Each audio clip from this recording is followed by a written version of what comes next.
Apa yang terjadi ya? Kita lihat di Arab Saudi ini mungkin dengan pemerintah yang baru ya, yang kadangkala ada sebagian di antara mereka yang orientasinya mungkin dunia, bisnis, orientasinya memajukan negara dengan cara yang melanggar syariat. Dan para ulama di Arab Saudi juga sudah memberikan teguran, mereka sudah kirim surat.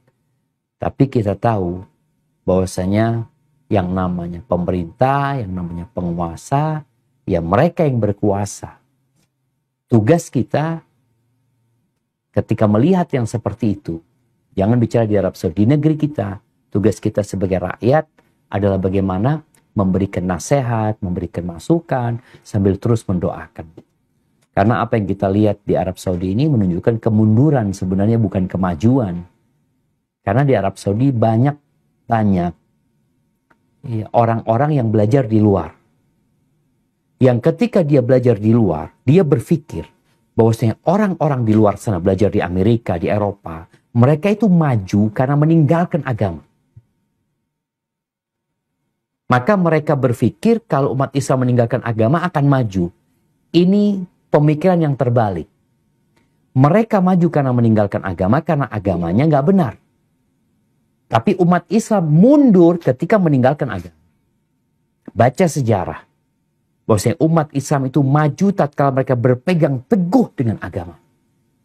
Bicara rizki. Negara itu berpikir untuk memiliki pemasukannya. Untuk memajukan negaranya. Ingat yang kasih rizki itu Allah Azza wa Jalla. Allah Azza wa Jalla mengatakan walau anna ahlal qura amanu wattaqau lafatahna alaihim barakatin minas sama'i wal ardh. Andai kata penduduk negeri itu beriman dan bertakwa, kami akan bukakan pintu-pintu berkah dari langit dan bumi. Jadi ketika harga minyak turun ya, akhirnya kan pemerintah di sana mungkin berpikir apa sih caranya gitu supaya dapat pemasukan karena minyak turun ini dan itu. Wallahu a'lam bishawab. Jadi kita melihat yang seperti itu, kita tetap mengingkari. Ingat, mengingkari itu dengan hati yang harus selalu ada.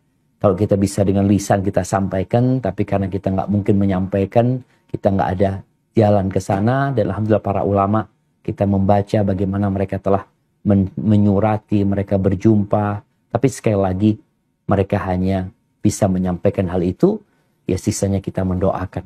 Semoga Allah Azza wa Jalla membuka mata hati mereka dan mereka kembali sadar bahwa kejayaan, bahwa kemuliaan, kehormatan itu adalah dengan menjalankan perintah Allah, bukan malah dengan meninggalkan agama.